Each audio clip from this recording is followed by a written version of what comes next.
السلام علیکم ورحمۃ اللہ وبرکاتہ۔ محترم ناظرین، کل بروز جمعرات 26 جنوری ہے، 26 جنوری 2023۔ عام طور پر لوگ 26 جنوری اور 15 اگست میں فرق نہیں کر پاتے، تو آج دن میں ارادہ ہے کہ اس فرق کو آپ حضرات کے سامنے واضح کیا جائے، بتایا جائے کہ 15 اگست میں کیا ہوا اور 26 جنوری میں کیا ہوا، دونوں میں کیا فرق ہے۔ تو چند چیزوں کا فرق ہے جو آپ حضرات کے سامنے پیش کر رہا ہوں۔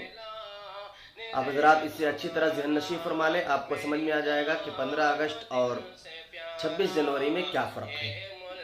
تو نمبر 1، 15 اگست 1947 کو ہمارا ملک انگریزوں کے قبضوں سے آزاد ہوا اور 3 سال دستور سازی میں گزرے، اور 26 جنوری 1950 کو اسے جمہوری ہندوستان قرار دیا گیا۔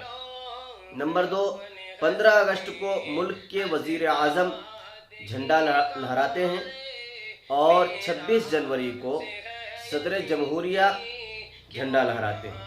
نمبر 3، 15 اگست کو لال قلعہ پر جھنڈا لہرایا جاتا ہے اور 26 جنوری کو راج پتھ یعنی انڈیا گیٹ پر جھنڈا لہرایا جاتا ہے۔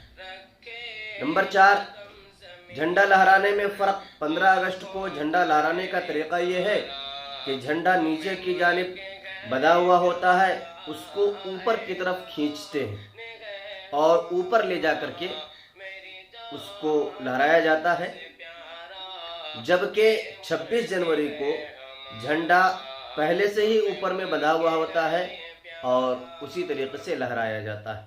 یہ 26 جنوری اور 15 اگست میں فرق ہے، اس کو اچھی طرح ذہن نشی فرما لیں، اور ہم دعا کرتے ہیں کہ اللہ تعالیٰ آپ سب حضرات کو یوم جمہوریہ کے اس خوشی کے موقع پر اللہ تعالیٰ آپ سب کو اس کا بہترین صلہ دے، اور اس خوشی کو ہم سب کے لیے، ہم سب ہندوستانیوں کی اللہ تعالیٰ ہمیشہ اور قادر قائم و دائم رکھے۔